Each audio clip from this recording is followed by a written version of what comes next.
Jeopardy, and today we feature this category. Authors. Think about it. Make your wagers. Back shortly.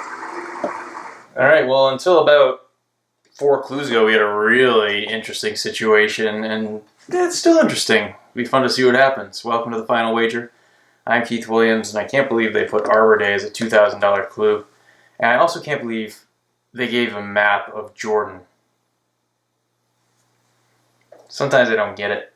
Especially the do and die clue in the first round. There were a lot of clues tonight. Actually, this whole week there have been a lot of clues that have been out of position.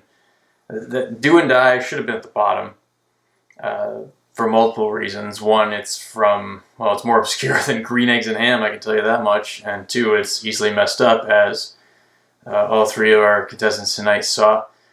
No harm, no foul there, of course. Bill, 13.6. Kaberi, 8,600. Cory, 8,400, posted on my Facebook page that he studied the wildcard numbers. So, be interesting to see what he does here. Nobody knows that topping 1,300 will be enough to guarantee a semifinal berth. But let's see. What should everybody do? I can't remember what the category was. I don't think he was even paying attention. I'm doing it backwards.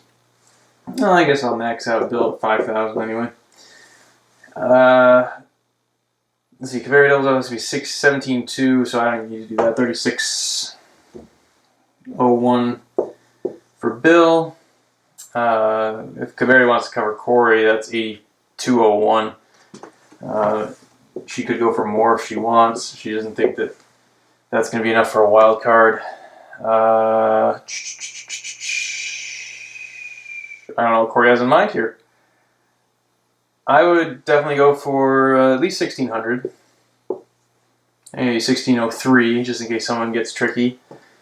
And goes for 10,001 or 10,002. I don't know. Yeah, fun stuff. I mean, Bill's going to move on, no matter what. And whoever gets it right here is going to move on as well.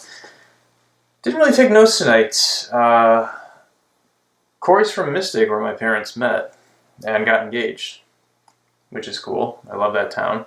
I've been there many a time and had a lot of family there, but not so many anymore. You know, time passes and things happen. Yeah, I had a little technical issue last night, and unfortunately the video didn't work out so well. So I apologize. That's the first time I've done a video in a long time, and or haven't produced evidence that I had a video in a long time. Maybe I'll go back and do it again. There's really not that much to talk about. It was a locked game, and people had not so great scores, and actually, compared with what my calculator said to do, they were within $100 and $200, even though they didn't go all in, which is kind of bizarre. Maybe they reverse engineered my calculator and knew exactly what they had to do if they had some random amount. That's not true. But 1,300 and 600 are the 3rd and 4th place scores right now. Category for final is Here we go. authors. Here's the clue, players. She wrote in her journal in 1867 that a publisher asked me to write a girl's book. Said I'd try. 30 seconds. Good luck. It's got to be Little Women. And if I recall correctly, Louisa May Alcott's journals were very down to earth. Maybe it was she who had done it. But one of the really good female authors back in that time period, a lot of them knew that their diary entries would get scoured in future generations for witty things, but I think she was the one who put down, oh, this costs so much. The man in the middle, Cory. Let's take a day-to-day look at your response and see if mundane you things. correct. Who is Alcott? Louisa May Alcott is correct.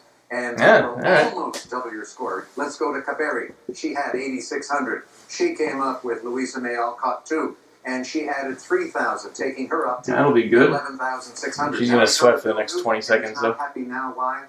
Because he wrote down wild instead, and it's going to cost him how much? I think he wrote down wild, or they're correct. Just 9,999, and that means that Cory Harris, you are a semifinalist. Well, all right, let's see how badly these guys.